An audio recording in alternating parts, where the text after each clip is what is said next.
Assalamualaikum warahmatullahi wabarakatuh. Perkenalkan, nama saya Tessa Anggraini dan NIM 200304216 dari kelas 5A MGT 3 UTS Sumber Daya Manusia. Di sini saya akan menjelaskan tentang pertemuan 2 sampai 7. Dimulai dari pertemuan 2, yaitu perilaku individu dalam organisasi. Perilaku individu dalam organisasi adalah organisasi bentuk interaksi antara karakteristik individu dengan individu atau organisasi. Semuanya akan berperilaku berbeda satu sama lainnya, dan perilaku akan ditentukan oleh masing-masing lingkungan yang berbeda. 4 variabel tingkat individu: yang pertama karakteristik biografis, yang kedua kemampuan, yang ketiga kepribadian, yang keempat pembelajaran. Kemudian perilaku individu dalam organisasi ada 4, yaitu produktivitas kerja, kepuasan kerja, tingkat absensi, tingkat turnover.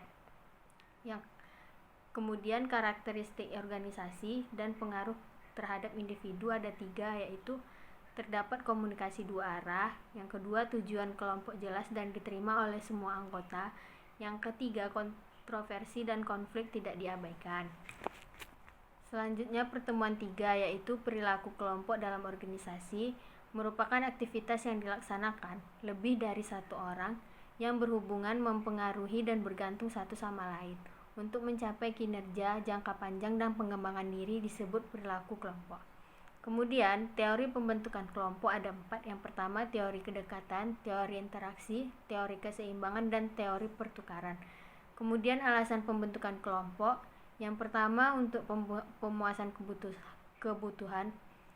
Untuk pemuasan kebutuhan manusia ini berupa motivasi inti. Yang kedua adanya kedekatan dan daya tarik. Yang ketiga adanya tujuan kelompok. Yang keempat alasan ekonomi. Kemudian pertemuan 4, yaitu perilaku individu dan kelompok, merupakan bidang studi yang mempelajari tentang interaksi manusia dalam organisasi. Sedangkan perilaku individu adalah sebagai suatu fungsi dari interaksi antara individu dengan lingkungan. Tingkatan dalam perilaku organisasi yaitu ada tingkatan individu, tingkatan kelompok, dan tingkatan organisasi. Kemudian konsep perilaku individu dalam kelompok: yang pertama adalah konsep persepsi, yang kedua konsep nilai, yang ketiga konsep perilaku, sikap atau attitude. Kemudian pertemuan 5, yaitu tentang evaluasi kerja, yaitu proses mengukur nilai dan manfaat dari objek evaluasi berdasarkan standar, tolak ukur, kriteria tertentu dengan tujuan mengambil keputusan. Objek evaluasi bisa berupa pegawai, karyawan, benda, teori, ataupun pendapat. Tujuan kinerja atau evaluasi kerja salah satunya untuk meningkatkan saling pengertian sesama karyawan terkait persyaratan kinerja karyawan atau perusahaan.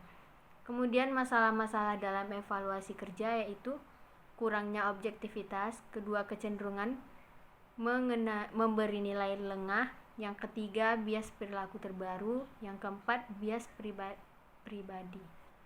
Kemudian yang keenam yaitu standar kinerja adalah pedoman atau acuan untuk melakukan tugas pekerjaan sesuai dengan fungsi dan alat penilaian kinerja perusahaan berdasarkan indikator teknis dan sistem kerja. Kemudian fungsi dari standar kerja sebagai tolak ukur untuk menentukan keberhasilan kinerja ternilai dalam melaksanakan pekerjaan. Standar merupakan target atau tujuan upaya kerja karyawan dalam waktu tertentu. Kemudian pertemuan 7, yaitu instrumen evaluasi kerja, merupakan alat untuk mencatat hasil penilaian, bukan data mengenai kinerja ternilai diisi oleh ternilai. Instrumen berfungsi fakta menjadi baik. Tahap pengembangan evaluasi kerja: yang pertama menentukan isi instrumen, yang kedua skala penjualan, yang ketiga atribut level kinerja, yang keempat pengembangan butir instrumen, yang kelima uji coba instrumen. Kemudian model evaluasi kerja: yang pertama model esai, yang kedua model critical incident, yang ketiga ranking method, yang keempat model CHDIS, yang kelima model graphic testing scales, yang keenam model forehead distributor. Sekian hasil dari pembahasan pertemuan 2 hingga 7 dari materi konsentrasi sumber daya manusia.